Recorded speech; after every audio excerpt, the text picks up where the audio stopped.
2026 में अमेरिका और ईरान के बीच तनाव इतना बढ़ जाता है कि दुनिया को एक और बड़े युद्ध का डर सताने लगता है।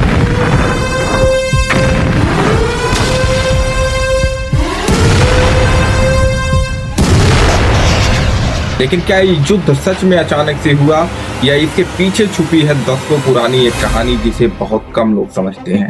इस वीडियो में हम समझेंगे अमेरिका और ईरान के बीच असली कॉन्फ्लिक्ट क्या है, क्या न्यूक्लियर वेपन्स इसका असली कारण है और क्या ये युद्ध सिर्फ पावर और ऑयल के लिए लड़ा जा रहा है। लेकिन सबसे पहले हमें शुरुआत से समझना होगा। अगर हम हिस्ट्री में जाए तो एक समय ऐसा था जब अमेरिका और ईरान दोनों दोस्त हुआ करते थे।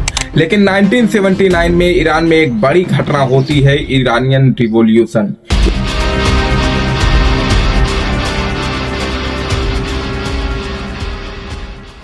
इस रिवॉल्यूशन के बाद ईरान में एक कई इस्लामिक गवर्नमेंट आती है जो ओपनली अमेरिका के खिलाफ खड़ी हो जाती है। यहीं से शुरू होती है दुश्मनी। इसके बाद क्या होता है, economic sanctions, political pressure, proxy wars.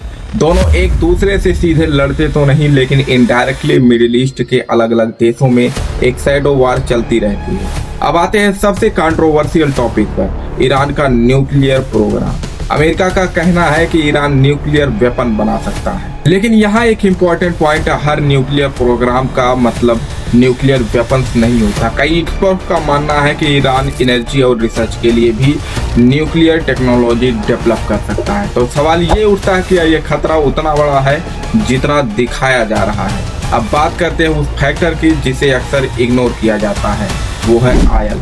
Iran control करता है एक बहुत ही इम्पोर्टेंट रूट जिसका नाम है स्ट्रेट ऑफ हॉर्मुज। यहाँ से दुनिया का लगभग 20% तेल गुजरता है। अब सोचिए अगर ये रूट बंद हो जाए तो क्या होगा। ऑयल प्राइसेस आसमान को छूने लगेंगी, ग्लोबल इकोनॉमी क्रैश कर जाएगी। यानी ये सिर्फ एक रीजनल कॉन्फ्लिक्ट नहीं है बल्कि ग्लोबल इम्पैक्ट वाला मुद्दा है। अब तक हमने जो समझा उससे एक बात तो क्लियर होती है, इस कॉन्फ्लिक्ट के पीछे कई लेयर्स हैं। Nuclear fear, oil control, middle east dominance, political influence.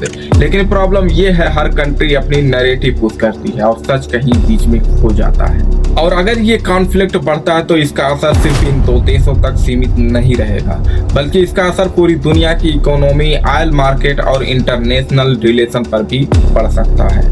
तो अगली बार जब आप सुने कि war is about to happen तो सिर्फ हेडलाइंस मत देखिए, बल्कि उसके पीछे की पूरी कहानी समझिए, क्योंकि आज की दुनिया में युद्ध सिर्फ हथियारों से नहीं बल्कि इंफॉर्मेशन और नैरेटिव से भी लड़े जाते हैं। और अगर आपको ऐसे ही डीप और लॉजिकल वीडियो पसंद है तो चैनल को भी सब्सक्राइब जरूर करें। मिलते हैं फिर से एक वीडियो के साथ, तब तक के लिए जय हिंद, वंदे मातरम।